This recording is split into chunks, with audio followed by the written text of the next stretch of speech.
Hello Fatmal friends, like the video you have seen, this is a very terrible incident or natural disaster.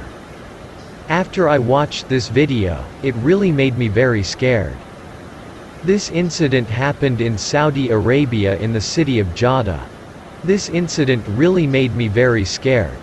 Because this incident really makes me don't know what to say except that we continue to pray and pray so that our brothers and sisters there will be okay and our brothers will always be on the right road. This very big water is carrying everything.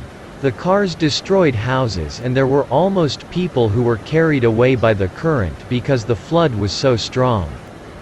As we can see, the flood has almost left the city. I took this video from various social media which I collected into a narrative in my video. My intention is that I just want to tell the whole world that many of our brothers and sisters are experiencing natural disasters or disasters for that reason. Let's pray that they are okay. If you want other brothers and sisters to know about it, please share this video, and if you want to help our channel grow further, don't forget to subscribe to this channel. Thank you.